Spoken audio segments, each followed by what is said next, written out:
Corporation Group.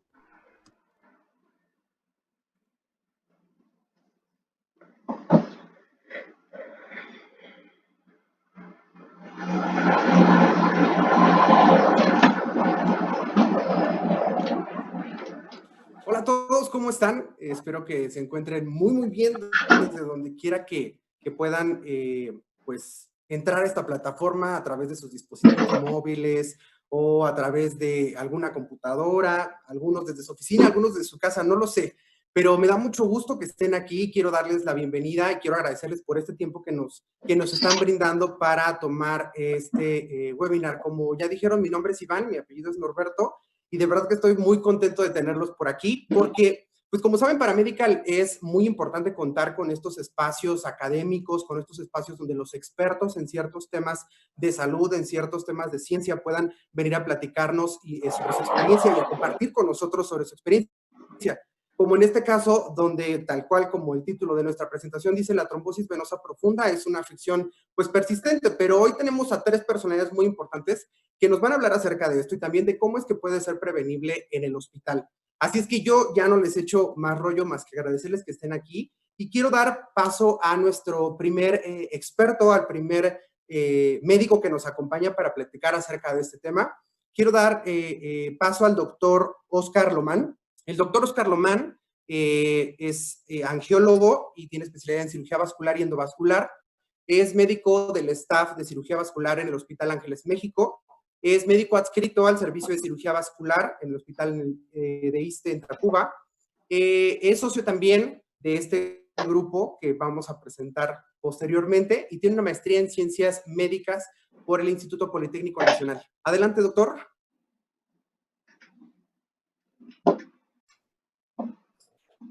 Bueno, ¿me escuchan bien? Lo escuchamos perfecto, doctor. Quiero agradecerle mucho que esté pues aquí con nosotros, agradecerle este tiempo que nos está destinando y pues ya le decía, yo ya me callo y le dejo espacio para que usted nos platique más acerca de este tema. Adelante. Perfecto, muchísimas gracias. Pues vamos a comenzar rápidamente agradeciendo a Medical por la oportunidad de compartir algunas experiencias y un poquito de lo que hicimos de una búsqueda acerca de esta enfermedad que es muy importante, ¿no? A nivel hospitalario y que desgraciadamente deja muchas secuelas y problemas de mortalidad. Como bien dijeron, soy cirujano vascular. Trabajamos aquí en Hospital Ángeles México, el staff que estamos compartiendo esta experiencia el día de hoy. Y yo voy a hablar principalmente de los aspectos epidemiológicos respecto a la enfermedad venosa, algo muy simple o muy de primera mano que, sin embargo, reviste una gran importancia porque es el parteaguas para saber la importancia de esta enfermedad, ¿no? Y los estragos que causa a nivel hospitalario, tanto en costos como complicaciones y, desgraciadamente, en resultados nada favorables para los pacientes que están envueltos en esta situación.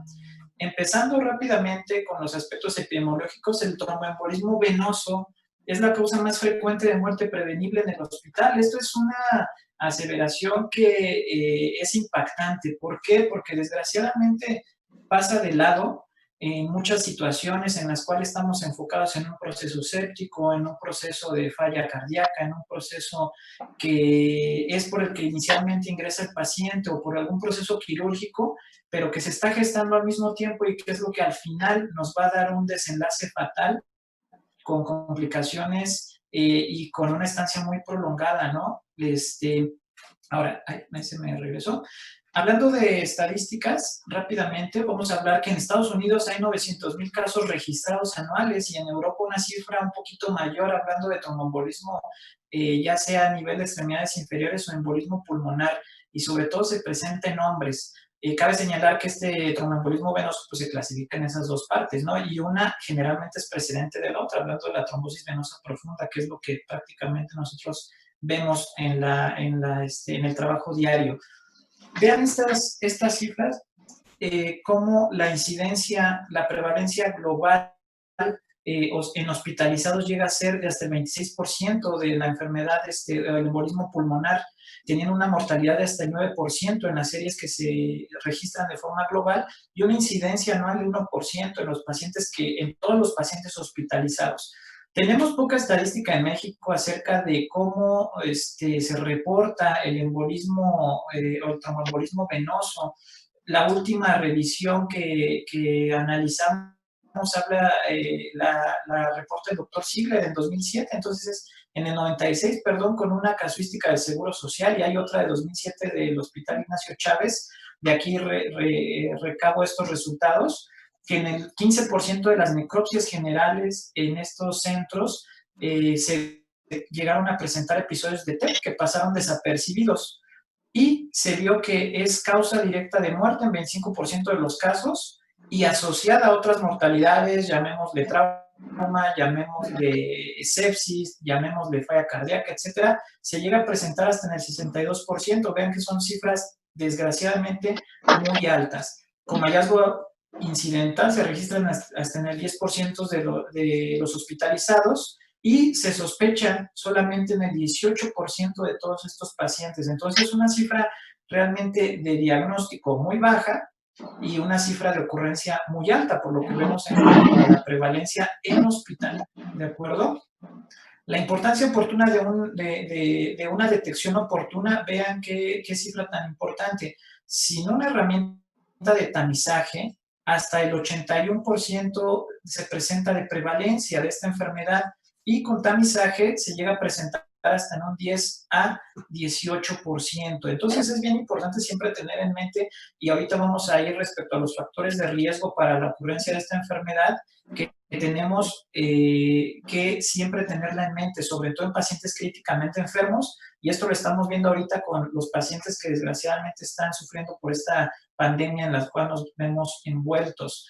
Ahora, hay que tomar siempre en cuenta estos factores: inmovilidad prolongada, tanto dentro como fuera de las unidades de terapia intensiva. ¿Por qué? Porque muchos piensan tromboembolia pulmonar o tromboembolia o embolismo venoso en los miembros pélvicos en un paciente que está en terapia, pero nos olvidamos del paciente que ya se egresó o que está en una condición no crítica, pero que también tiene un porcentaje alto de presentar estos dos padecimientos.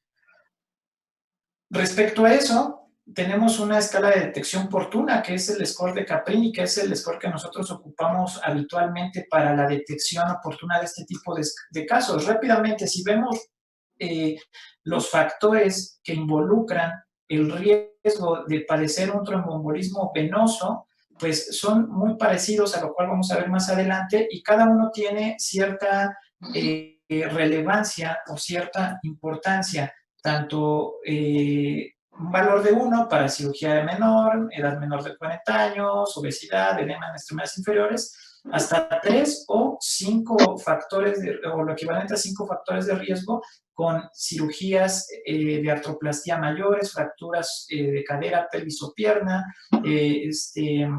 eventos vasculares cerebrales, trauma múltiple o lesión medular, que es una de las que mayor riesgo dan. Entonces, esta herramienta es muy importante para establecer los riesgos de incidencia de tromboembolismo venoso.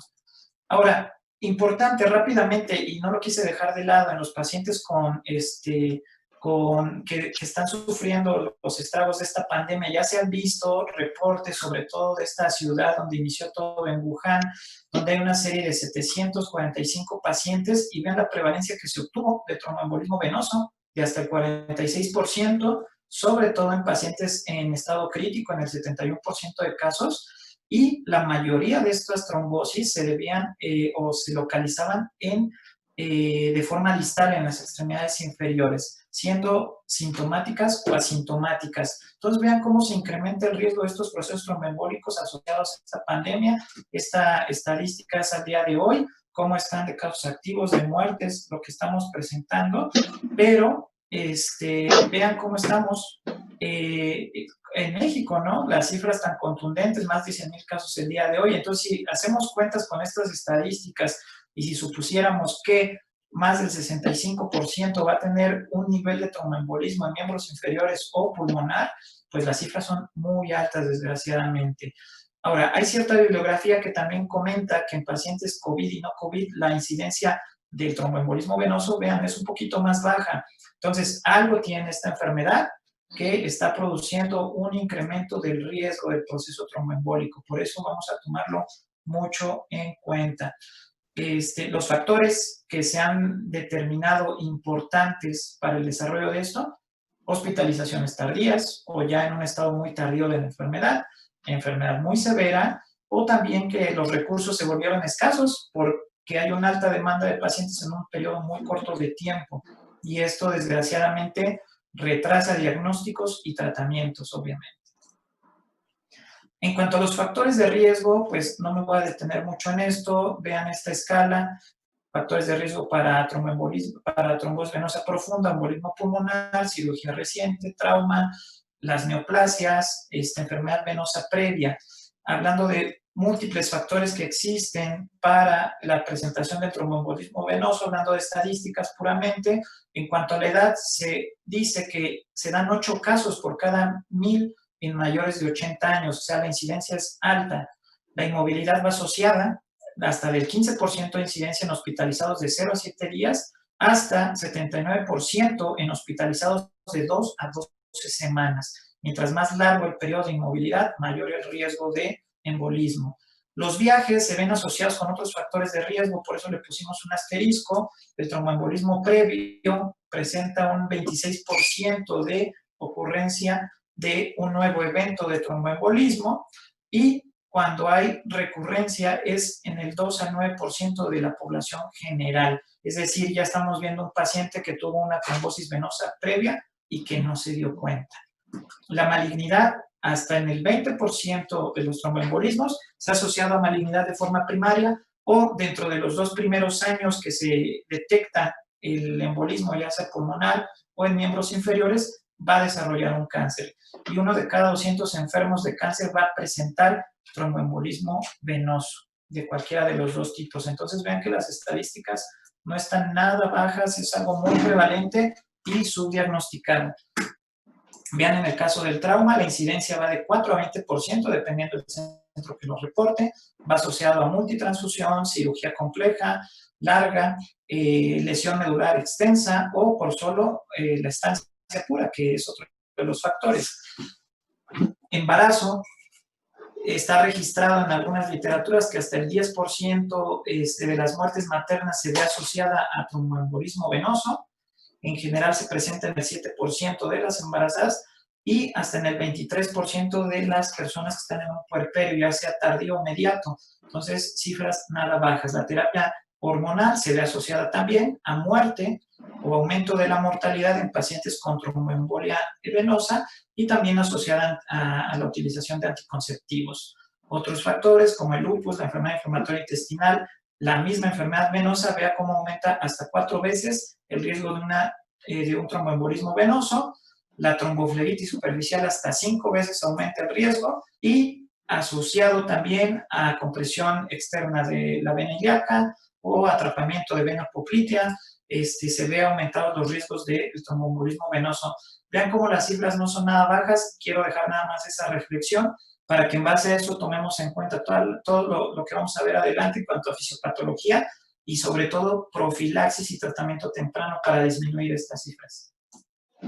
Esos son los puntos más importantes que tenemos en cuanto a los aspectos epidemiológicos hasta el momento.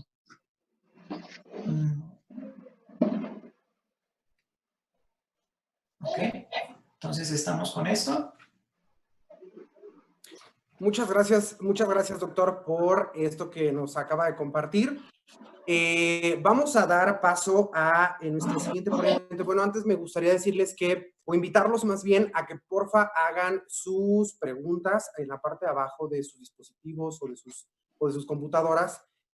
Pueden hacer sus preguntas. Al final vamos a hacer un panel para que sean respondidas por todos nuestros invitados. Quiero dar paso ahora al doctor Vladimir Alba, y le invito que abra su cámara para que ya lo podamos ver. El doctor Vladimir Alba es también especialista en angiología, cirugía vascular, y endovascular. También es médico del staff de cirugía vascular del Hospital Ángeles, México.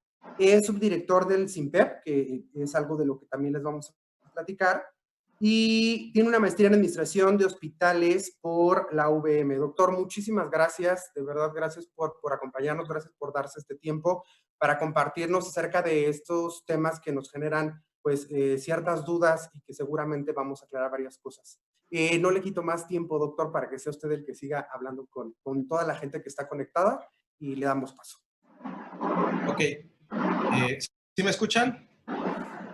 Sí, doctor. Iván, pues, ante todo, muchísimas gracias también a todo tu equipo, pues por la invitación. De hecho, fue algo de nuestra cosquilleo con respecto a enfatizar, dar un poco de idea acerca de este tema que, pues desgraciadamente, como ya lo bien explicó el doctor Oscar Loman, es un problema en el cual esta enfermedad, sobre todo en el sitio, que en este caso estamos hablando del sitio intrahospitalario, pues desgraciadamente pues es algo que normalmente vemos.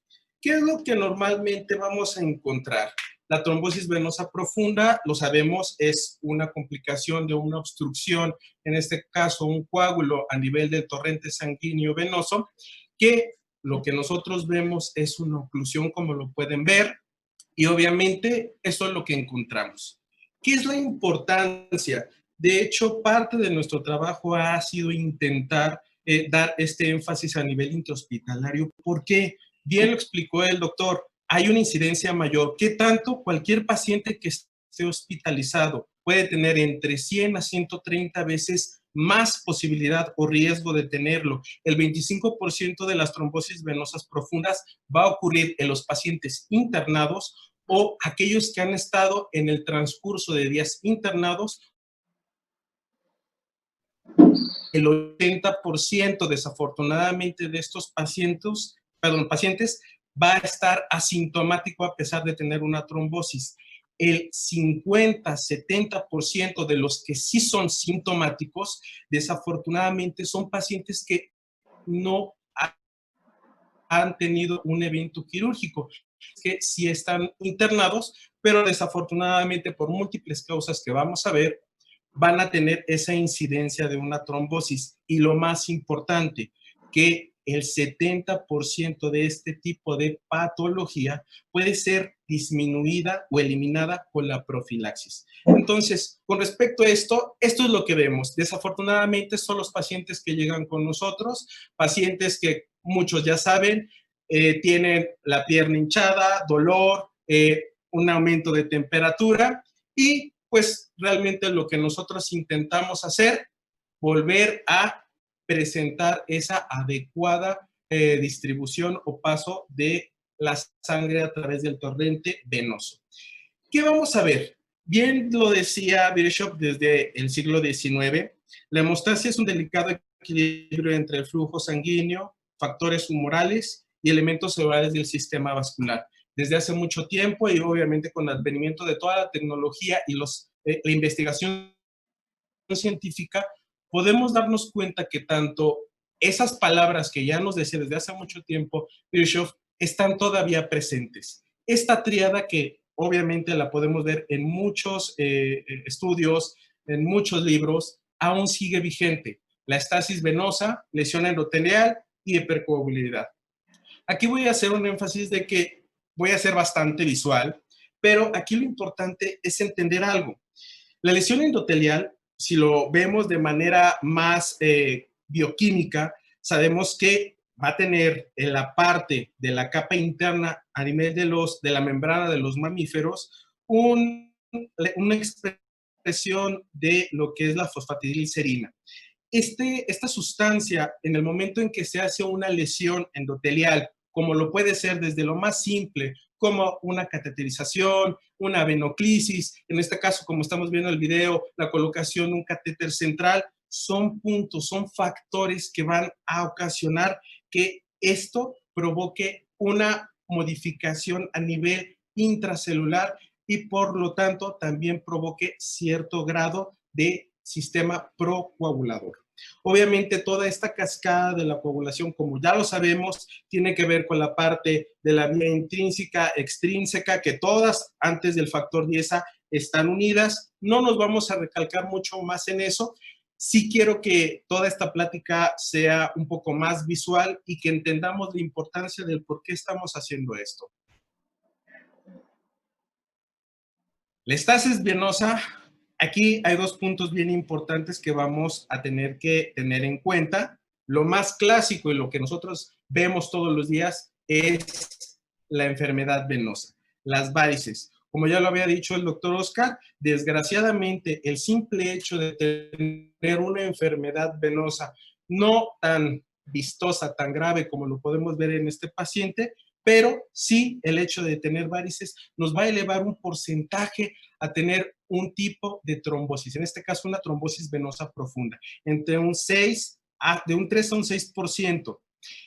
Aquí bien importante, estos pacientes normalmente uno cree que entre más varices va a tener más riesgos y como bien lo decía el doctor Oscar, los pacientes entre mayor edad, sí, efectivamente tienen más riesgo de tener trombosis, pero se ha visto algo muy importante, que los pacientes menores de 50 años que tienen varices van a tener entre 3 o 4 veces más riesgo de tener una trombosis venosa profunda que cualquier otro paciente que no la tenga.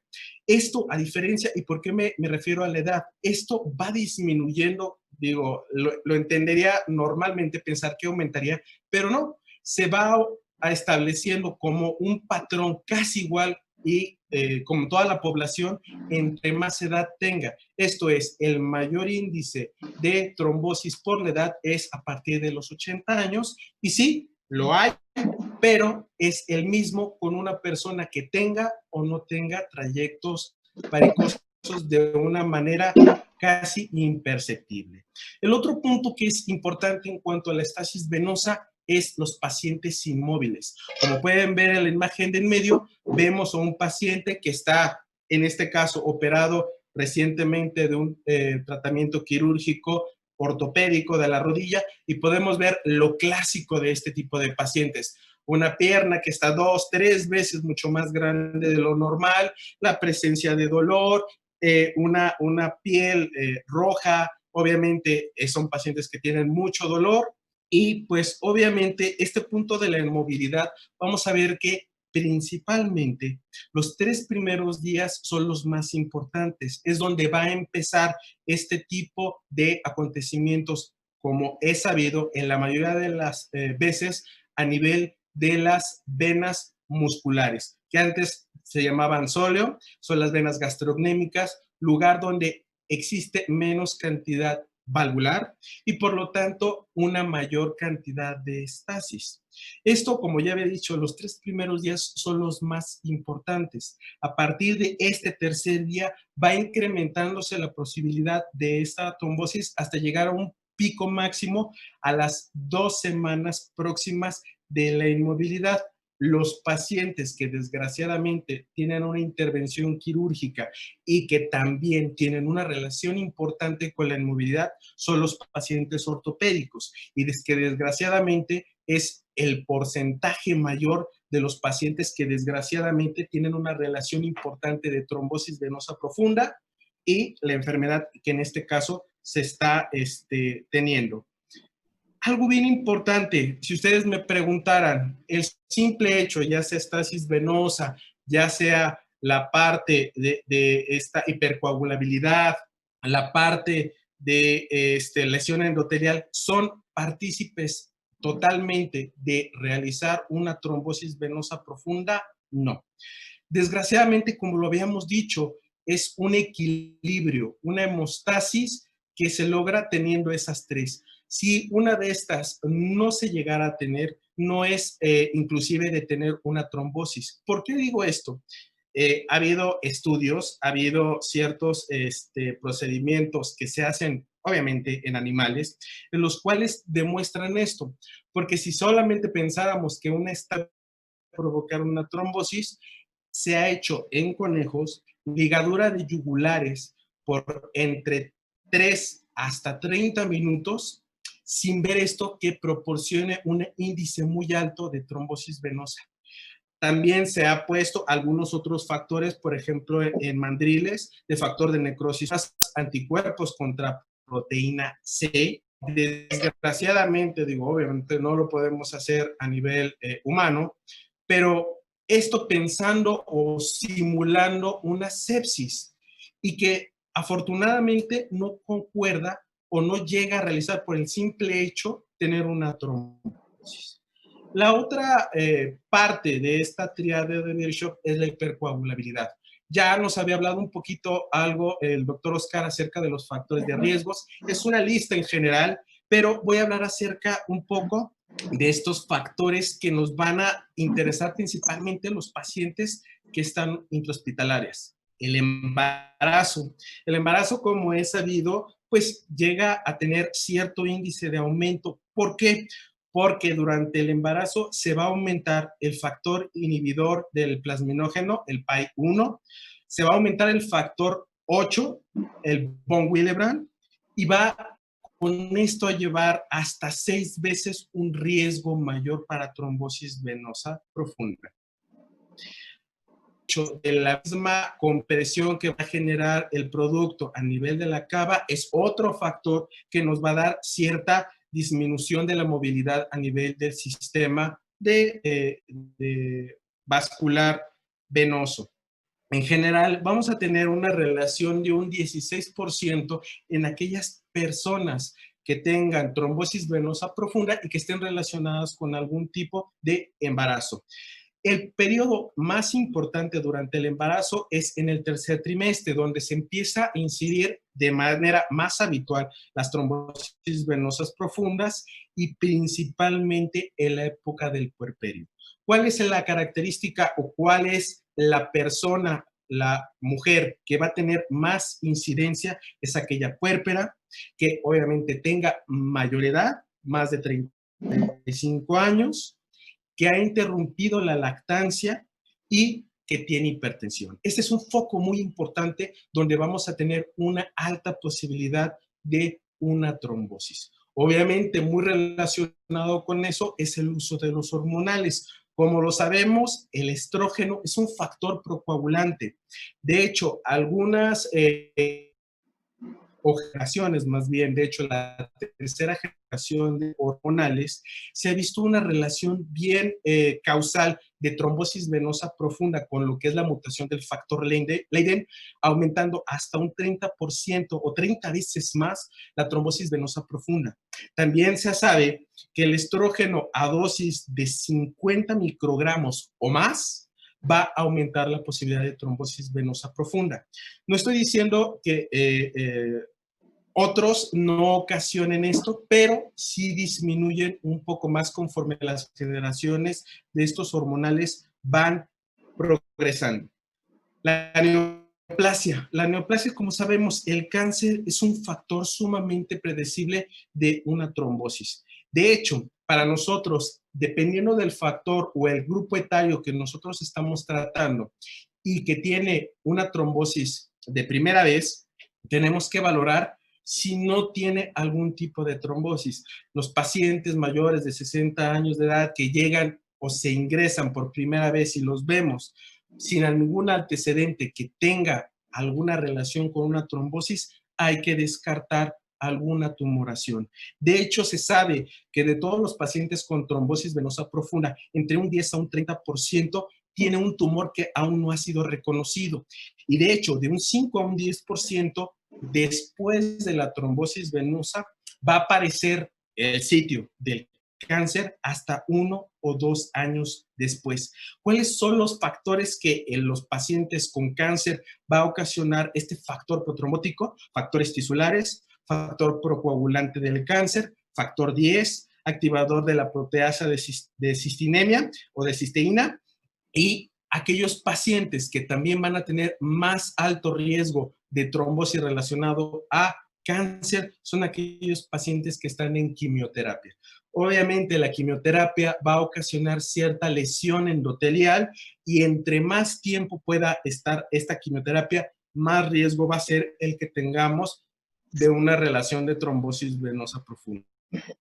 Otro grupo importante son aquellos factores o síndromes procoagulantes. Tenemos múltiples como la deficiencia de proteína C, deficiencia de proteína S, la deficiencia de antitrombina 3, hiperhomocistinemia, mutación del factor Leiden, obesidad, otras no relacionantes como procoagulantes como síndromes, la edad, como ya lo habíamos dicho, a partir de los 80 años es un factor importante de índice de riesgo para trombosis venosa profunda.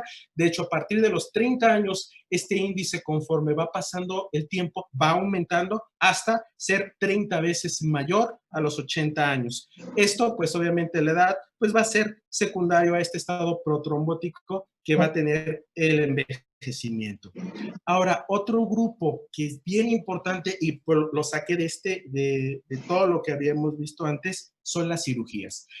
Obviamente, como cirujanos, como parte de un hospital, pues tenemos pacientes que independientemente de valorar, de consulta, tenemos que operarlos. Como ya había dicho, la incidencia, el aumento de riesgo va hasta 100 veces más que cualquier otro paciente que esté internado.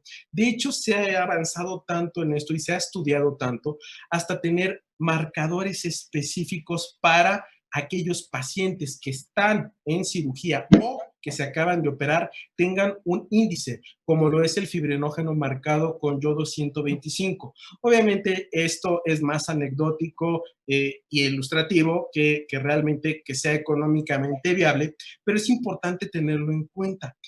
Hay que tener la otra parte en cuenta, es la incidencia. ¿Esto qué se refiere? Todos los pacientes que se operen, independientemente de la causa que lleguemos a tener, el 19% van a tener un índice de trombosis venosa profunda. Si a su vez tenemos pacientes que se operan de algún tipo de cáncer, esa incidencia va a aumentar hasta un 24%. Y no digamos aquellos pacientes que tienen algún tipo de tratamiento ortopédico, que va desde el 40 hasta el 60%, y en este caso el mayor es el tratamiento de cadera. Bueno, otra cosa importante es cuánto tiempo después de hacer el procedimiento y al egreso se van a dar estos diagnósticos de trombosis venosa profunda. Normalmente los pacientes que son ginecológicos, entre el tercer al quinto día, van a tener la posibilidad de una trombosis venosa profunda, pero sin embargo, como lo hemos visto, las pacientes que están en ese periodo y que normalmente se egresan, las primeras 2 semanas pueden ser los índices más altos de trombosis venosa profunda. En ortopedia, los primeros 40 días son los sitios donde podemos encontrar esa trombosis. En el 25% de los pacientes que tengan algún tipo de cirugía abdominal, puede llegar hasta 6 semanas después del tratamiento quirúrgico presentar algún grado de trombosis. Y bien importante, esta parte de la cirugía es interesante, de hecho se han hecho muchos estudios. Hay uno muy importante que es en Dorset. Este estudio que fue realizado hace muchos años muestra que el 40% de los pacientes que tienen algún tipo de profilaxis, que no son quirúrgicos, pueden presentar una trombosis venosa profunda. Y del 60% de los pacientes quirúrgicos, solamente un 10%. ¿Por qué? Porque la mayoría de los pacientes que a pesar de que tienen factores de riesgo y que son necesarios algún tipo de profilaxis, no se da cuando no son quirúrgicos, y en la mayoría de los que son quirúrgicos o se debería de hacer, la profilaxis es una parte importante. Algo ya nos había platicado un poco el doctor Oscar Lohmann con respecto a lo que es el COVID. Obviamente esto es algo nuevo, no se tienen muchas de todas las cosas que llevan a cabo bioquímicamente, pero se sabe que este tipo de infección nos va a alterar tanto lo que es el dímero D, va a haber una mayor producción de degradación de fibrina, va a hacer la prolongación de lo que es TPT y TP, va a disminuir el fibrinógeno. De hecho, hay una relación de los pacientes que tienen algún grado de deterioro, intubación y mortalidad, que hasta en el 71% de estos pacientes se relaciona con un tipo de CID. La incidencia, ya lo había dicho el doctor Oscar, pero va desde un 25% de todos los pacientes que están internados y que tienen algún tipo de infección por COVID, hasta un 19% de los que están en Francia. También se relaciona con algo parecido a lo que es la sepsis, que es aumentar lo del factor de necrosis tumoral alfa, la IL, la cistinema de activación de complemento. No voy a detenerme mucho en esto, pero esto es algo importante que también el doctor Neftalí nos va a indicar un poco más y más a profundidad sobre la profilaxis. Bien importante, todos los pacientes que tengan más de 40 años y que tengan algún tipo de factor de riesgo 1 o más, son candidatos para algún tipo de profilaxis. Bien importante, también lo que hemos intentado realizar es que en alguna hoja previa al ingreso del quirófano, hacer una sospecha o hacer una lista de aquellos pacientes que tengan este riesgo alto, ya sea utilizar algunas escalas como Caprini, West o en este caso la de Ginebra. Y bien importante, y esto lo tomo de una plática del doctor McLuff, es la profilaxis con respecto a los pacientes que tienen COVID. No voy a adelantarme más, repito, el doctor Neftalí nos va a dar algo más, pero es bien importante que todos los pacientes que ya tengan el diagnóstico, tengamos el dímero, una biometría general y con esto dar también la posibilidad de un tratamiento anticoagulante. Las complicaciones, realmente no me voy a adentrar mucho en esto, son dos, las más importantes. El síndrome postrombótico, que desafortunadamente entre el tercer mes empieza a presentar los síntomas, que son debido a una obstrucción, una incompetencia valvular, que nos va a dar edema, dolor en los miembros pélvicos, pigmentación y la presencia de úlceras. Normalmente es una pierna, pero pueden ser las dos. Puede llegar a ser entre el 35 hasta el 75% de los pacientes que llegan a presentar algún tipo de trombosis venosa profunda. Como bien lo dice en la presentación, entre el 4º al 6º mes, ese es su diagnóstico y puede ser hasta el 10º año. Aquí bien importante, nosotros utilizamos lo que es la escala de Villalta para darnos una posibilidad de cuánto es en cuanto al puntaje, la gravedad del síndrome postrombótico, en cuanto a la relación de posibilidad de trombosis posterior a el evento, lo pueden ver en estos números con respecto al lado derecho. Bien importante, ¿qué es lo que nos va a dar? Nos va a dar la trombosis, una insuficiencia valvular. Esto nos va a hacer que regrese la sangre, que haya reflujo, que obviamente haya una hipertensión venosa, y esto va a llegar que el primer punto va a ser la presencia de telangiectasias, trayectos varicosos. Posteriormente esto va a aumentar la fuga capilar, va a aumentar la adhesión molecular, va a aumentar los radicales libres, va a hacer clínicamente la presencia de edema. Esto va a aumentar la actividad leucocitaria, la extravasación de algunas células, en este caso células sanguíneas, que van a aumentar el depósito de hemosiderina. ¿Y qué es lo que vamos a encontrar? Esa clásica pigmentación de aquellos que tienen una enfermedad venosa ya bastante avanzada y que a su vez van a tener cierta predilección para formar úlceras. Estas úlceras que desgraciadamente pueden empezar con un pequeño puntito y se pueden ir extendiendo hasta hacer toda la circunferencia de la pierna.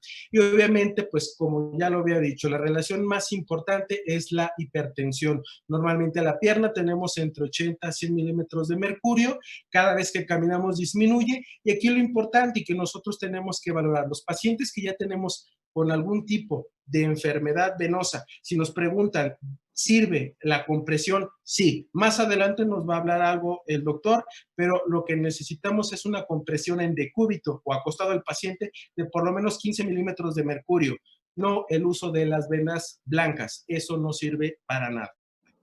Luego, pues obviamente esto es lo que vemos, son pacientes que como lo pueden ver son heridas bastante cruentas, que con compresión y manejo avanzado de las heridas pueden ir avanzando hasta una cicatrización completa, pero desafortunadamente este tipo de pacientes, como pueden ver, tienen una recurrencia alta en un año hasta del 60%. Si no se comprime, si no tiene una buena compresión de hasta 40 milímetros de mercurio y 30 con todo y una buena compresión. Y por último, la tromboembolia pulmonar, que desgraciadamente y a pesar del tiempo es una de las enfermedades que más difícilmente se puede diagnosticar sin tener ya los datos clínicos importantes. Es una urgencia, desgraciadamente tiene una alta mortalidad entre un 7 a un 11% y después de una hora de la sintomatología más aguda puede ser hasta en un 10% fatal.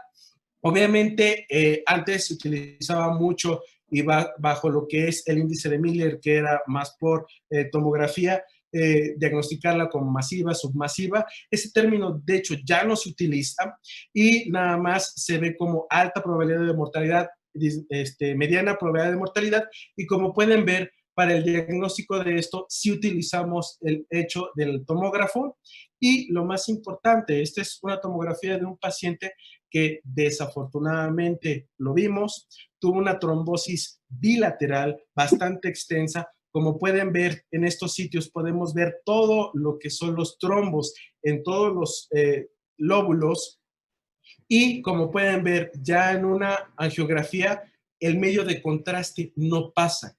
Más adelante el doctor nos va a hablar acerca, Neftalí, del tratamiento, pero ¿qué es lo que podemos hacer?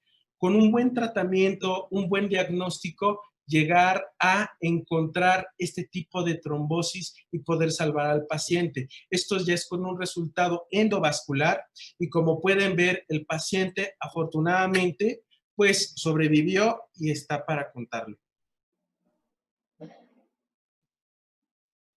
Pues bueno, muchísimas gracias. Yo creo que ahorita ya le damos paso al doctor Neftalí para que nos hable un poquito más acerca del tratamiento de este tipo de enfermedad. Muchas gracias.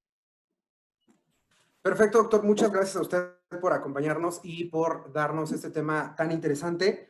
Quiero dar paso ahora a nuestro siguiente ponente. Él es el doctor Neftalí Rodríguez Ramírez. Él también es especialista en angiología, en cirugía vascular y endovascular. Es jefe de cirugía vascular en el Hospital Ángeles, México. Es médico adscrito al servicio de angiología, cirugía vascular y endovascular en el Centro Médico Nacional 20 de noviembre del ISSSTE.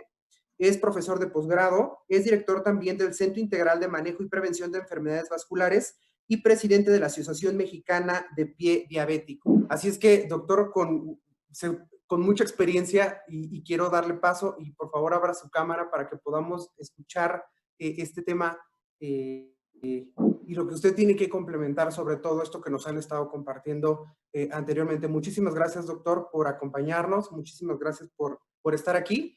Y pues bueno, no quito yo más tiempo para que usted pueda compartirnos su presentación, doctor.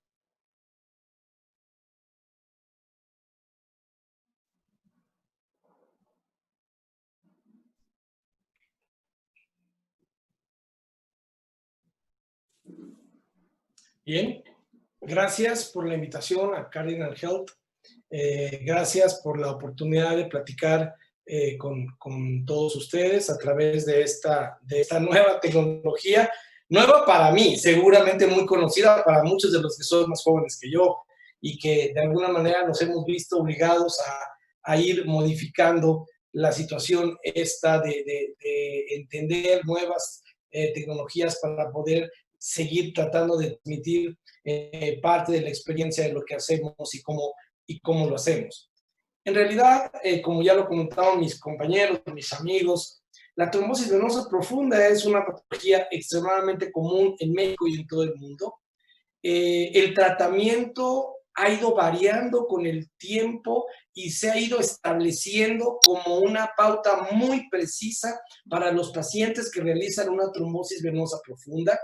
El tratamiento se ha dividido en la parte médica, hoy día en la parte endovascular, la parte mínimamente invasiva, la parte farmacológica Y todavía, cuando se requiere en indicaciones muy precisas, el tratamiento quirúrgico, que por supuesto cada vez es menor.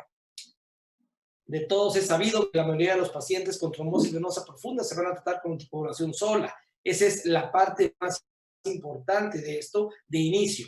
En pacientes con enfermedades no quirúrgicas o en pacientes con necesidad de cirugía general sin prevención o sin profilaxis, la prevalencia de este problema va hasta en un 40%, si no es que más. Ahora, en pacientes con cirugía ortopédica sin profilaxis, esto puede ser en un 60% o mayor. ¿Cuál es el objetivo de anticoagular a un paciente? ¿Cuál es el objetivo del tratamiento médico de un paciente? Primero, pues de forma temprana, detener la propagación del trombo, detener el crecimiento de ese trombo que de por sí puede localizarse en áreas que pueden funcionar como amenaza para la viabilidad, a veces de las extremidades o a veces de la vida del propio paciente. ¿Qué otro objetivo tenemos al anticoagulante?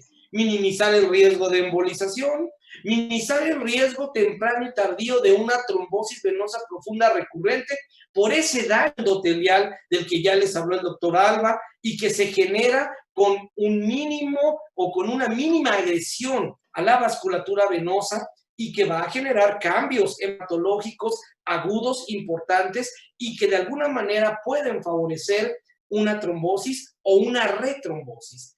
Y finalmente, cuando usamos la anticoagulación de forma tardía, el objetivo principal, evidentemente, también es disminuir la recurrencia.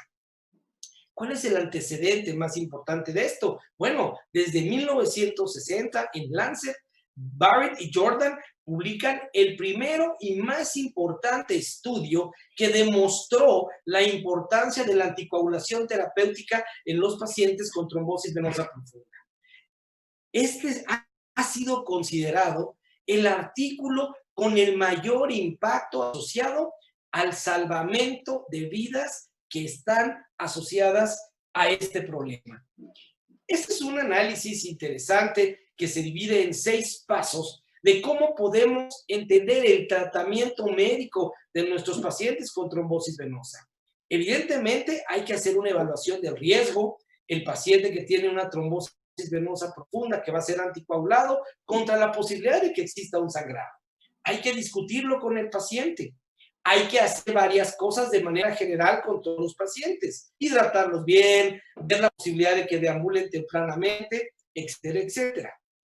Por otra parte, si es necesario, empezar la profilaxis desde el punto de vista mecánico, donde la compresión juega un papel muy importante, específicamente la compresión neumática intermitente, que es controlada y que hoy día puede estar al alcance de la mayoría de los centros hospitalarios y de alguna manera esto también va a formar una parte básica del tratamiento de estos pacientes, sobre todo en aquellos en quienes no podemos anticoagular o tenemos un alto riesgo de sangrar. Por otro lado, la tromboprofilaxis o la profilaxis farmacológica la reservamos para aquellos pacientes que tienen algunos de los factores de riesgo que ya fueron analizados por mis compañeros. Y habitualmente lo hacemos con heparinas de bajo peso molecular o a veces con anticoagulantes orales directos. Todo esto va a tener que ver con la calidad y la forma en que administremos los medicamentos, sobre todo cuando el paciente esté ya a punto de egresarse. Y cuando el paciente se va a la casa, debemos tener la opción de mantener esa anticoagulación. A veces va a depender mucho la longitud o el alargamiento o lo largo que sea el tratamiento, va a depender mucho, así como la modalidad del mismo, de las condiciones en que el paciente se va a casa. También debemos darle toda la información adecuada al paciente para que esto se lleve a cabo. En este cuadro ya hablaron mis compañeros mucho de esto, pero únicamente de acuerdo a estas guías quiero darles algo 2018, sobre todo donde la edad se consideraba a una edad promedio de 60, ya en estas guías y lo que estamos viendo hoy día con los pacientes con COVID es que está presentándose este problema en pacientes jóvenes de 40 años o algunos más, algunos menos, pero esto es importante como un factor de riesgo asociado, sobre todo en pacientes que están hospitalizados. Las recomendaciones que se tienen con los grados de evidencia para inicio del tratamiento tienen que ver específicamente en el cuadro agudo de una trombosis venosa, donde se puede utilizar un tratamiento corto con heparinas de bajo peso molecular, un tratamiento corto con heparinas no fraccionadas, también de manera intravenosa, con niveles de evidencia bastante importantes, 1B y 1B. También se puede utilizar la heparina no fraccionada de manera subcutánea con un monitoreo estricto. Algunos tratamientos con fondaparinox acortados con una evidencia alta. Heparinas de bajo peso molecular se recomiendan sobre la heparina no fraccionada. Y bueno, para los pacientes que tienen una sospecha alta de una trombosis venosa profunda activa, la anticoagulación parenteral se recomienda mientras se esperan todas las pruebas de diagnóstico que tienen que ver con todos los factores que ya les comentaron. Y para pacientes con riesgo intermedio o bajo de sospecha de una trombosis venosa, entonces esta coagulación parenteral no se recomienda. De alguna manera se recomienda esperar los estudios que se tengan que hacer para poder tomar una conducta adecuada. Por otro lado, ¿cuánto tiempo debemos anticoagular a un paciente? Las recomendaciones para la duración y el esquema de anticoagulación también están perfectamente establecidas con niveles de evidencia que van desde el 1B hasta el más bajo 2C, y todo esto tiene que ver con la cuestión anatómica, tiene que ver con el tiempo de presentación, el tiempo de evolución de la trombosis, si el evento tuvo algún factor etiológico que conozcamos o que no conozcamos, si el paciente tiene una neoplasia o no tiene una neoplasia, si el paciente tuvo un cuadro agudo aislado únicamente en las venas de la pantorrilla, o bien tenemos otros factores de riesgo para que ese trombo se extienda más. En pacientes que de alguna manera tienen algún otro tipo de factores que tienen que ver con la duración o la ubicación o localización anatómica. Todas estas recomendaciones son importantes conocerlas para saber la duración y cuál es el mejor esquema para evitar que el trombo se propague y que genere alguna de las complicaciones de las cuales ya platicaron previamente. En pacientes donde los trombos no están extendiéndose, no se propagan, a veces es recomendable no anticoagularlos, o bien en pacientes que tienen trombosis extensas, pues habrá que anticoagularlos siempre y cuando esté bien confinado ese trombo a una región anatómica precisa. Por otro lado, existen recomendaciones adicionales para el tratamiento de la trombosis venosa profunda desde el punto de vista médico, y esto tiene que ver para los pacientes en donde tenemos una trombosis venosa profunda que no fue provocada, en pacientes que tienen una trombosis recurrente que tampoco tiene un factor etiológico claro, en pacientes con cáncer. Se recomienda el uso de las heparinas de bajo peso molecular sobre los anticoagulantes dependientes de vitamina K. También es importante mantener esa anticoagulación en este tipo de pacientes de una manera indefinida hasta que esto sea resuelto. El seguir con la anticoagulación desde el punto de vista ambulatorio, aun cuando el paciente ya está moviéndose, es también un factor importante. El uso o no de un filtro de vena cava, ya veremos algunas condiciones precisas para ello y si deben ser o no asociadas con anticoagulación, etcétera, etcétera. Son recomendaciones adicionales que se deben tomar en cuenta para el tratamiento de la trombosis venosa profunda. Ahora, por otro lado, durante la anticoagulación en el paciente que por primera vez se trombosa, se sugiere una terapia completa y generar un plan para determinar en qué momento vamos a detener la anticoagulación. Y ese plan va a estar relacionado con el manejo de un ultrasonido, que puede ser normal, y en ese momento, si esto es normal, podemos detener la anticoagulación, evaluar el dímero D, que es un factor hoy día muy importante, sobre todo en los pacientes con COVID. Es extremadamente importante tener bien claro cuál es el papel del dímero D. Si el dímero D está en valores adecuados, o normales, puede detenerse la anticoagulación. Si lo demás está alterado o es anormal, entonces podemos continuar con el tratamiento. Por otro lado, ¿Qué pasa con los pacientes que están anticoagulados y que recurre la trombosis venosa? Bueno, tenemos esquemas que son fijos, 3, 6 meses o más. Tenemos esquemas que pueden ser flexibles. Y entonces, aquí pueden ver ustedes cómo en un estudio aleatorizado, los pacientes con esquemas flexibles les fue mejor porque podían manejar esa anticoagulación de una manera un poco más permisiva, evidentemente con un seguimiento médico adecuado, que aquellos que tenían un tratamiento fijo de un tiempo determinado y en el cual o a través del cual se determinaba si esto seguía o no.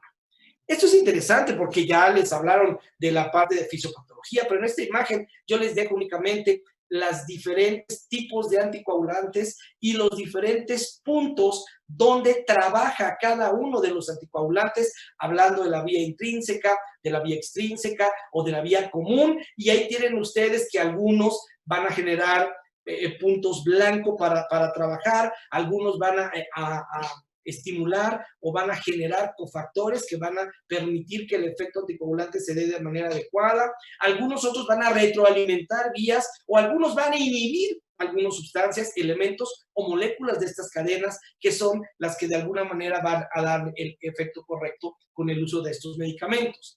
Entonces, el tratamiento estándar, todos lo conocemos, sabemos que tienen que hacer una terapia de anticoagulación con heparinas de bajo peso molecular, antagonistas de la vitamina K que cada vez son menos usados, anticoagulantes orales directos. Hoy día, bueno, tenemos rivaroxaban en todas las dosis habidas y por haber y todo el mundo está vuelto loco con los famosos esquemas de dosis pequeñas, 2.5, de acuerdo al estudio COMPAS, para problemas cardíacos, para problemas vasculares periféricos, las heparinas de bajo peso molecular, como es la enoxaparina, como es la fondaparina, también los nuevos anticoagulantes, apixaban, edoxaban, la heparina no fraccionada, que sigue teniendo una indicación absoluta en el manejo de los pacientes que todos conocemos que están ahorita en este problema del COVID. Y bueno, recordar que la terapia de compresión y la movilización temprana va a ser necesaria y va a ser importante en pacientes que no puedan tener una anticoagulación adecuada o bien que tengan algún problema específico por el cual no pueda utilizarse alguno de estos medicamentos. ¿Qué pasa con los pacientes que tienen COVID hoy día? Bueno, este es un artículo que, como ustedes pueden ver acá, se mandó a publicación hace una semana y media, específicamente el 27 de mayo. Es un artículo donde se hizo un panel de expertos internacionales, multicéntricos, para tratar de generar algunas ideas claras que evidentemente requieren tiempo, requieren más estudios, etcétera, para poder enfrentar lo que nos está pasando en este momento. Y entonces, ellos generan, por ejemplo, esta guía en el paciente que es COVID, pero que no está en una unidad de terapia intensiva. Ellos sugieren el uso de tromboprofilaxis en pacientes con COVID, utilizando heparinas no fraccionadas o heparinas de bajo peso molecular. Y esto evidentemente debe usarse teniendo mucho cuidado en la evaluación y el seguimiento del riesgo de sangrado. Y bueno, esto se va a tener que evaluar conforme pase el tiempo. Por otro lado, también es muy importante que estas pacientes que tienen COVID pero que no están en la unidad de terapia intensiva, se valoren estas dosis en base a su peso corporal. Porque recuerden que hay factores importantes, sobre todo el sobrepeso, como un factor de riesgo muy importante en el paciente que tiene COVID. Por otro lado, los pacientes que tienen COVID y que están en la unidad de terapia intensiva. Estos pacientes se sugiere una profilaxis importante de rutina y debe usarse o heparina no fraccionada o heparina de bajo peso molecular. Y esto debe ser perfectamente evaluado contra el riesgo de sangrado. Por otro lado, también cuando el paciente presente obesidad, entonces esa dosis tiene que calcularse en base a su índice de masa corporal para que esto sea efectivo y el tratamiento tenga un resultado adecuado. Evidentemente requiere esto estudios aleatorizados, controlados, para poderle dar el punto importante a esto. Y otro factor importante es esta parte de la tromboprofilaxis, donde el paciente que no puede ser anticoagulado en la terapia intensiva está indicada el uso de la compresión o de los dispositivos de compresión neumáticas intermitentes. y se debe ser utilizado, debe ser utilizado. En la encuesta que se hizo en los médicos que estaban en contacto con estos pacientes, el 60% dijo que esto había demostrado cierta estabilidad en un paciente que de por sí está en la unidad de cuidados intensivos, seguramente intubado y que está con una amenaza de complicación grave a su propia vida. ¿Qué pasa en los pacientes COVID, pero que están hospitalizados y que no tienen una trombosis venosa? Bueno, la profilaxis está recomendada nuevamente con heparinas de bajo peso molecular, o aquí se ha permitido el uso de algunos anticoagulantes directos, como es el rivaroxaban o como es el nuevo betrixaban, que de alguna manera puede generar una profilaxis adecuada y sobre todo mantenerla extendida en el paso del tiempo cuando el paciente sea dado de alta, y debe ser considerada esta terapia para todos los pacientes hospitalizados con COVID y que de alguna manera pueden tener criterios de riesgo para desarrollar una trombosis venosa profunda. También se sugiere en esta guía que el paciente COVID que está hospitalizado y ya en vías de darse de alta, el que le va bien, el que se salva, este paciente debe mantenerse con tromboprofilaxis en promedio 14 días después de que el paciente se va de alta, y bueno, a veces hasta un mes se ha sugerido tenerlo en tromboprofilaxis. ¿Qué pasa con los pacientes que tienen COVID y que están hospitalizados? Bueno, evidentemente todos estos pacientes van a tener que utilizar las heparinas de bajo peso molecular, en el caso que esté indicado algunos anticoagulantes directos. México se hizo una guía hace un par de semanas donde no se, de alguna manera, no se daba mucha importancia al uso de los anticoagulares orales directos. Esta guía de alguna manera los considera ya de manera importante, y creo que, bueno, finalmente el paciente que estuvo hospitalizado con COVID y que se egresa debe continuar con un tratamiento. Estamos hablando de aquel que tiene trombosis venosa profunda, no en el que se hizo profilaxis entre 14 y 30 días. El que desarrolló la trombosis venosa profunda, se va a elegir el esquema que sea adecuado para el paciente y se debe dejar en promedio los siguientes 3 meses una vez que ha salido del hospital. En general, el resumen del manejo del paciente con COVID en este momento para los problemas trombóticos tienen que ver con un diagnóstico adecuado de esa trombosis venosa profunda. Se tienen que tener estrategias en los pacientes hospitalizados. Deberá tenerse muy en cuenta todos esos marcadores, sobre todo el dímero D, cuyo valor en promedio se debe considerar 6 veces arriba de lo normal. Es un factor importante que nos está diciendo que el paciente va a tener problemas serios, no nada más en la parte vascular, sino en general lo que va a repercutir en la parte pulmonar. Usar la profilaxis debe ser importante, y bueno, también de alguna manera tenemos que tener muy claro que el uso de la heparina no fraccionada o la heparina de bajo peso molecular para el tratamiento de la trombosis venosa debe ser algo rutinario y debe tener una dosis que debe ser incrementada en aquellos pacientes que tienen obesidad. Entonces, de alguna manera, esto es un poquito la idea de lo que se está haciendo con esa patología en los pacientes. Ahora, el tratamiento ya no médico, sino la parte, digamos, invasiva, la parte médica, la parte quirúrgica, la parte endovascular, pues la hemos hecho desde hace mucho tiempo. Sigue siendo controversial hoy día si le ponemos un filtro o no le ponemos un filtro al paciente. Hoy día hay recomendaciones precisas en pacientes que no pueden ser anticoagulados, que tienen algunas condiciones muy propias por ocasión de un filtro. El consenso actual en el mundo es que sean filtros temporales, todos aquellos filtros temporales que permitan dar el tratamiento al paciente y después ir por el filtro, retirarlo y dejar al paciente como debe estar, únicamente con el manejo médico. Hoy día hay dispositivos que incluso pueden generar un filtro local, se coloca el dispositivo, se abre el sistema de protección, se realiza el procedimiento endovascular que se tenga que hacer para tratar la trombosis venosa profunda, dependiendo del segmento anatómico que se tenga, y después en ese mismo momento se retira el dispositivo, se retira el sistema de protección y el paciente queda únicamente con el tratamiento que se dejó. Entonces, Filtro o no filtro, sí, cuando hay una indicación absoluta, precisa, no por rutina, no en cualquier paciente, no en un paciente que tenga una trombosis venosa profunda de primera vez, que pueda ser anticoagulado, que esté bien localizada anatómicamente hablando y que no sea una trombosis extensa. ¿Qué hemos hecho últimamente? Bueno, el COVID y la necesidad seguramente de todo el entorno que tenemos hoy día en México y en el mundo, nos ha hecho hacer estos días pacientes con trombolisis dirigida por catéter. Somos ya muy poco partidarios de una trombolisis sistémica. El riesgo de sangrado es mucho. Hay muchísimas publicaciones, muchísimos artículos que nos dan esa pauta, pero de entrada no estamos, no nosotros, los cardiólogos son otra historia, ellos podrán decir otras cosas seguramente con sus niveles de evidencia adecuados para justificar su uso. Nosotros preferimos hacer un catéter que tenga agujeros, colocar una dosis adecuada de trombolítico y esto mejorar, por lo menos disminuir la posibilidad de una recurrencia o bien de una secuela postrombótica, como ya les hablaba.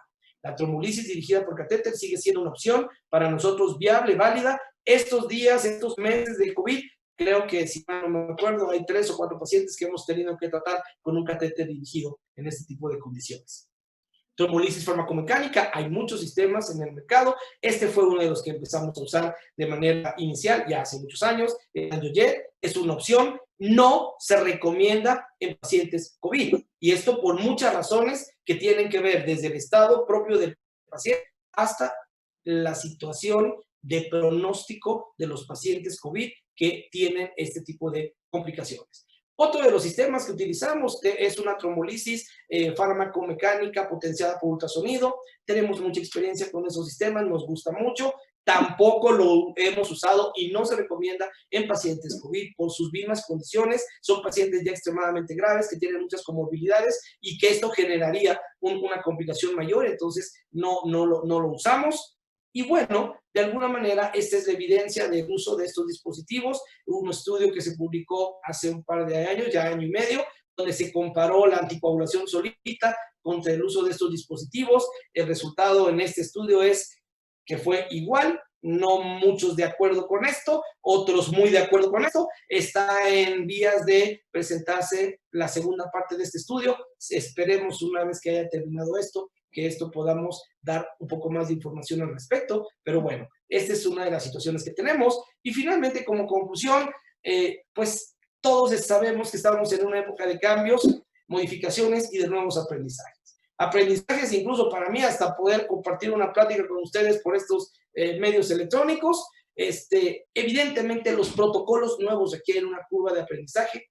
El costo-beneficio es importante considerarlo antes y ahora más. El tiempo se requiere para generar una mayor evidencia de lo que estamos viendo, lo que estamos aprendiendo, lo que estamos haciendo. Y seguramente cuando hagamos esto, como siempre lo hacemos, en los pacientes indicados, con las disposiciones precisas, vamos a tener resultados muy buenos, vamos a tener resultados muy seguros, pero esto debe ser siempre apegados a las guías y a las nuevas indicaciones de lo que está sucediendo. Muchas gracias.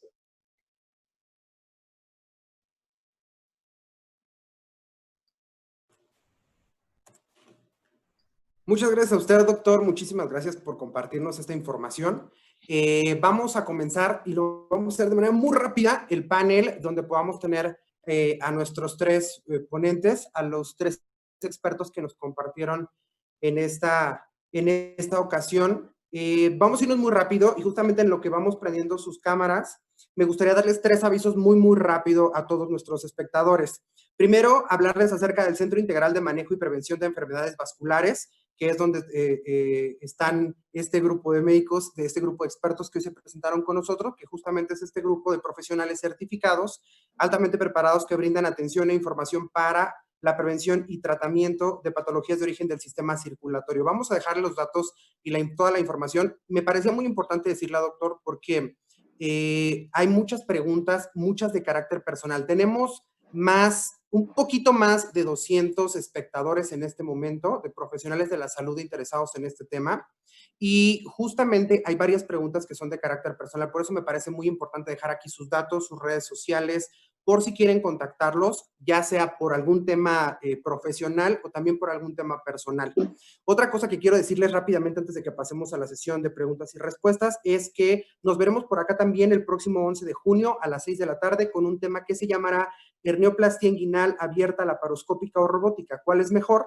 Y estaremos a 3 médicos también, cirujanos generales, y es muy importante que ustedes lo sepan por si están interesados.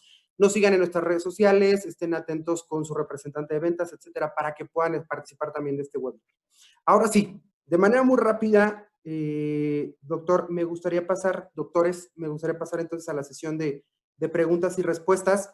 Tenemos de varios lugares, de varias localidades del país, sobre todo de la Ciudad de México y del área conurbada.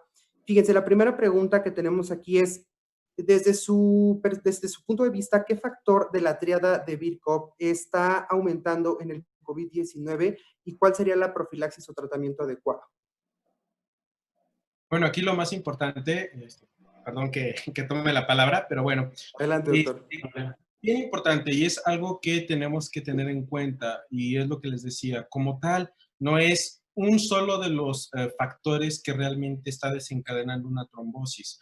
Se conoce poco, se está investigando cada vez más acerca de este tipo de patología, de esta infección, pero es entendible, uno, los pacientes que desgraciadamente están con deterioro van a estar postrados, van a estar intubados. La inmovilidad es algo importante, independientemente que tengan o no tengan COVID.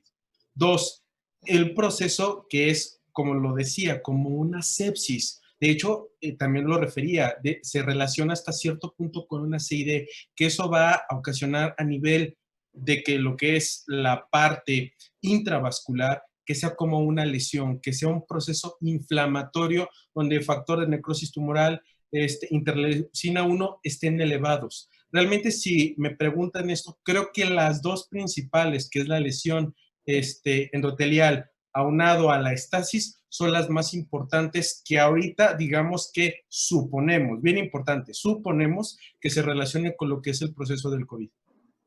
De acuerdo, doctor, muchas gracias. La siguiente pregunta del doctor Padilla. Soy cirujano vascular y les agradezco muchísimo su tema y los felicito. Desde su experiencia, ¿qué tan familiarizados o conscientes de la incidencia de este padecimiento se encuentran otros especialistas que no atienden el sistema vascular? Si me permiten, yo intervengo en esa pregunta.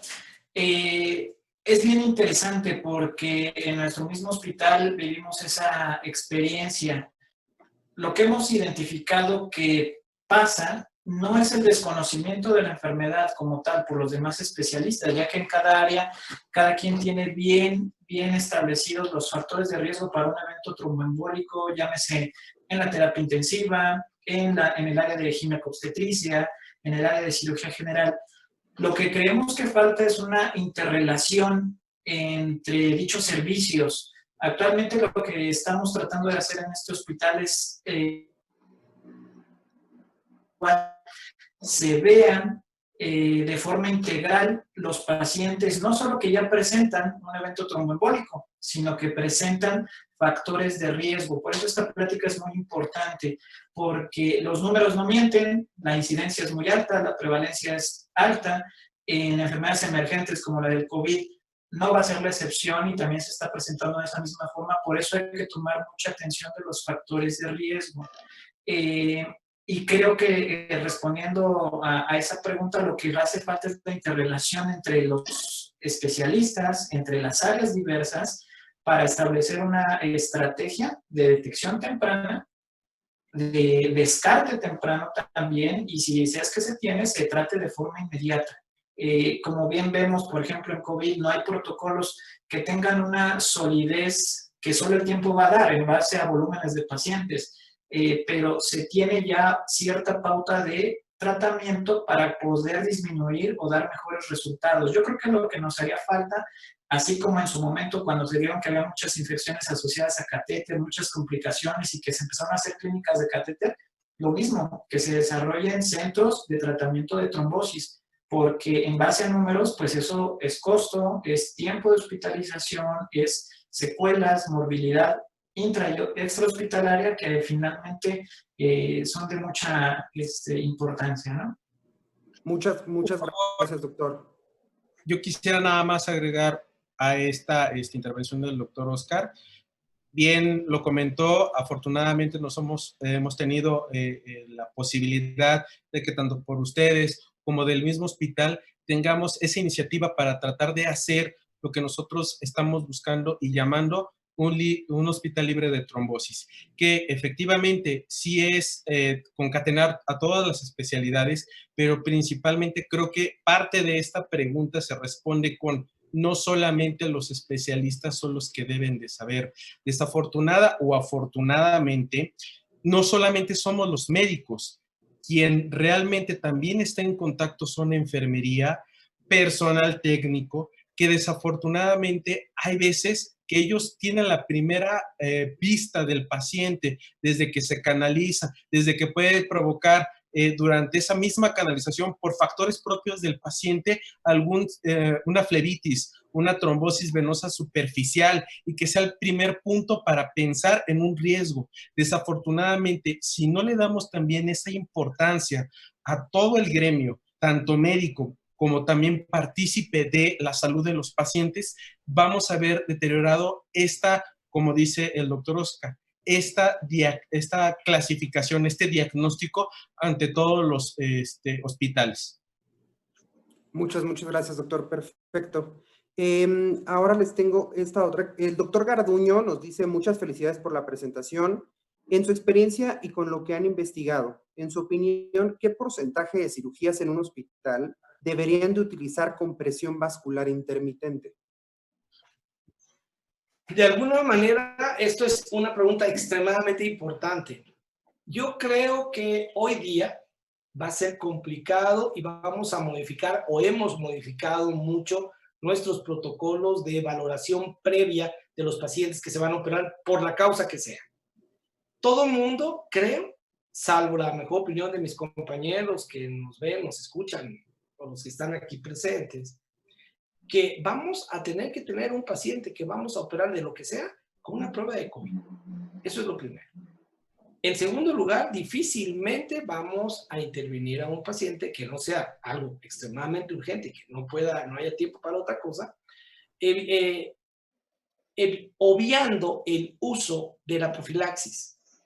Entonces, la profilaxis de entrada en cualquier paciente, desde mi punto de vista, de manera protocolaria, debe ser con toda una valoración preoperatoria previa que implique y que incluya la cuestión del COVID, con una compresión profiláctica, o evidentemente que puede ser durante el transoperatorio o en el postoperatorio desde el punto de vista externo o neumática, no necesariamente tiene que ser algo uno u lo otro, tienen que ser, dependiendo de los factores de riesgo de cada paciente, optar por una compresión estándar, como puede ser una venda, una media, o bien, si tienen factores de riesgo, deberá ir a cirugía ya con un proceso de compresión neumática que de alguna manera permita mejorar todas esas proyecciones de un diagnóstico o de una complicación, como puede ser una trombosis venosa profunda. La compresión neumática intermitente, la compresión externa, elástica o inelástica, debe ser parte del protocolo, diría yo, casi obligado de cualquier paciente que se va a operar. Muchas gracias, doctor. Tenemos otra pregunta de Josefina. Perdónenme si no digo los títulos, ocupamos el nombre que tenemos aquí en la plataforma. Nos pregunta Josefina, en pacientes con insuficiencia venosa, ¿hasta qué grado es recomendado el uso de compresión intermitente en caso de alguna cirugía o embarazo?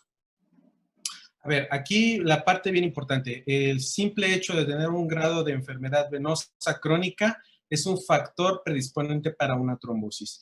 Entonces, y relacionando un poco con lo que dice el doctor Neftalí, si investigamos y buscamos en la literatura médica, vamos a tener que tiene un índice de 1A, 1B de indicación de compresión.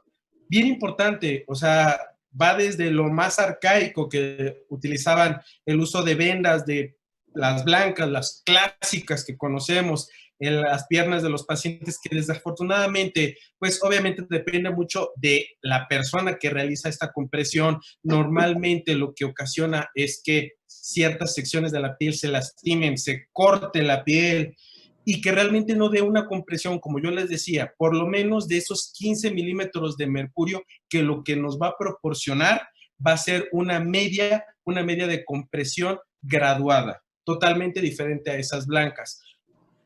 ¿Qué es lo mínimo? Digo, no quiero decir marcas, pero lo más conocido son las medias T. Pero, repito, esto es para los pacientes que tienen, como cualquier paciente que está hospitalizado, un riesgo aumentado por el simple hecho de estar hospitalizado. Aquellos pacientes que realmente tengamos la incidencia o ya tengamos un diagnóstico claro, entre más avanzada sea esta enfermedad, estamos hablando de CEAPC3, CEAPC4, que significa que ya son varices, que ya tenemos antecedentes de hiperpigmentación, que ya tenemos antecedentes hasta de úlceras, pues obviamente necesitamos una compresión mayor. Estamos hablando 30, 40 milímetros de mercurio, o como bien lo decía el doctor Neftalí, el uso de una compresión neumática intermitente. ¿Cuál es la diferencia? Pues que una va a ser mucho más anatómica, mucho más precisa como una bomba de compresión, lo mismo que hace en esa musculatura de las piernas y que nos va a ayudar bien importante, que es algo que tal vez no lo platicamos, pero en algunos casos la misma compresión que ejerce la neumaticidad de este tipo de aparatos ocasiona una fibrinolisis a nivel del trombo. Entonces también nos puede favorecer en aquellos casos que tengamos ya el diagnóstico y que obviamente estemos con un tratamiento coadyuvante de tipo anticoagulante. De acuerdo. En relación a, complementando la pregunta, el embarazo por sí es un factor en una mujer sana, normal, trombogénico y de procoagulabilidad. Obviamente, este factor en el propio embarazo se va a ir desarrollando más conforme avanza el embarazo. Obviamente, los 3 últimos meses del embarazo son los más riesgosos en ese sentido. Pero hemos tenido pacientes embarazadas de 4 meses de embarazo que hemos tenido que tener con heparinas de bajo peso molecular el resto del embarazo. Entonces, es parte, digamos, complementaria de un buen manejo médico. El uso de compresión en una mujer embarazada debe ser parte de todo el proceso desde el mes 1 hasta el que viene el nacimiento del bebé. ¿Por qué? Porque el embarazo en una mujer sana normalmente genera cambios en el sistema hematológico que pueden favorecer una trombosis. Un punto nada más respecto a eso, porque me parece muy importante. Si lo dejáramos en términos de números y probabilidades, de acuerdo a lo que dice, por ejemplo, el score Caprini, el embarazo y el tratamiento o como antecedente para un tromboembolismo da pocos puntos, o sea, da un punto solamente y eso confiere un riesgo de un 2% para un evento tromboembólico. Si vemos es bajo, pero ya en la práctica clínica, si se tiene el recurso de la compresión neumática y por algún motivo, por ejemplo, esa paciente llegara a estar postrada por más de 6, 8 horas, sí sería recomendable utilizarlo, porque si ese 2%, que no hay una estadística efectiva que nos diga que ese 2% va a bajar a 1, por ejemplo, ¿no? Pero si se puede utilizar una compresión neumática asociada, por supuesto que le puede dar un beneficio y en el tiempo que esa paciente no se pare, puede usar la compresión y en cuanto empiece a moverse y sea capaz de tener una movilidad y la bomba muscular pueda funcionar acorde, ya se deja de utilizar la bomba de compresión y se sigue con la deambulación. Son coadyuvantes, como bien dice el doctor Neftalí, entonces son válidos ocuparlos, no hay una evidencia clara de que nos disminuya un riesgo en tanto porcentaje, pero válidos totalmente. De acuerdo. Ok, muchísimas gracias. Les digo porque no es pregunta, es un comentario. Dice, y espero pronunciar bien el nombre, perdón. Giorgio Boghetti dice, por favor, ¿les pueden decir a los cirujanos que ya no les indiquen a los pacientes que van a cirugía vendaje de miembros inferiores? Que por favor nos ayuden con eso, dice Giorgio Boghetti. Y bueno, yo creo que el tema da para mucho, doctores. Ya nos hemos llevado bastante tiempo porque el tema es bastante interesante. De verdad veo mucho interés en la gente. Este número de profesionales de la salud tienen varias preguntas. Yo quiero pedirles, por favor, si podemos grabar un video para complementar grabar un video sobre las preguntas, para ya no retrasar, quitar más tiempo de la agenda de las personas que se hayan registrado con tiempo y que hayan contemplado todo el tiempo, podemos grabar este video contestando las preguntas que quedaron pendientes. Las subimos para que estén disponibles para todos en nuestras redes sociales.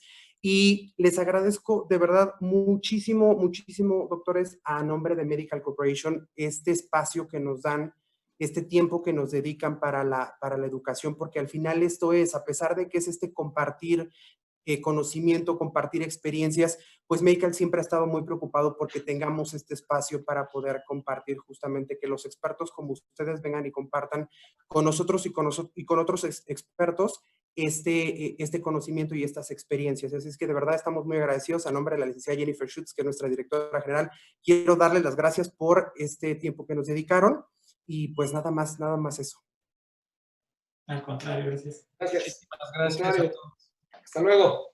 Perfecto, con nosotros estuvieron el doctor Neftalí, el doctor Vladimir y el doctor Oscar. Muchísimas gracias. Gracias a todos ustedes por estar conectados. Nos vemos para la próxima, el 11 de junio. No lo olviden, síganos en las redes sociales. Nos vemos pronto. Bye, bye.